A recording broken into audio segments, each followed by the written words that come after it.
Hello everybody, welcome back to my Aadhaar learning video sessions. In this session, we will be studying what is unique identity for a person. In this session, the agenda is as follows. You will learn what is unique identity and how technology helps us to build a unique identity platform. One of the fundamental idea behind building a unique identity platform is that each one of us is unique. So when you are born, you looked exactly like thousands of babies born in that same instant all over India. After a few months, your parents gave you a name. That name set you apart from some of those thousands. But that was not enough. What are the other things that identify you and make you unique? That is, they set you apart from others. They include your name, place of birth, date of birth, gender, fathers, mothers, husbands, wives or guardian's name, school or college attended, and the address. All these mentioned unique identifiers of an individual can be verified using the following. So such as your birth certificate, school leaving certificate, ration card, driving license or PAN card or passport and other things.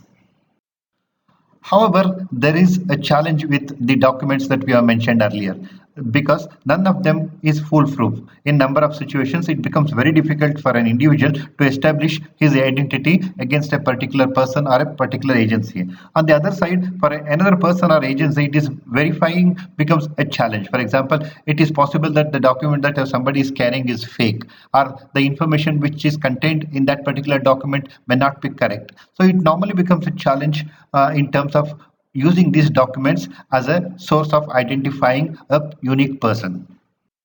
However, the challenge mentioned in the previous slide in identifying a person uniquely can be overcome through the use of technology. Today, technology helps us record some of the physical features that make each of us different from others. For example, face photograph of an individual, his fingerprints, iris. In order to overcome this challenge, we can add some more information in profiling a person. For example, he can be included his fingerprints. The lines of the tips of our fingers are unique and can be photographed and stored for future reference.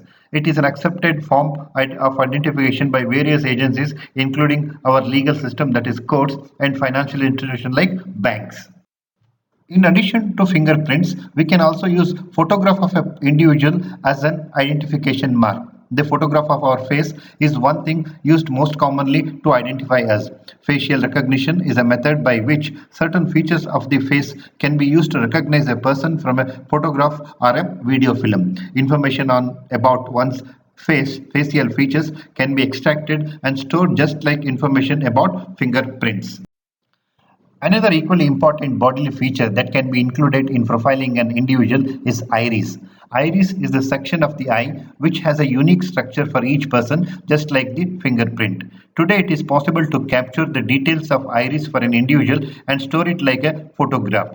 One or more of these fingerprints, face, photograph or iris can be used along with the documents like birth certificate, ration card, etc. to identify a person accurately.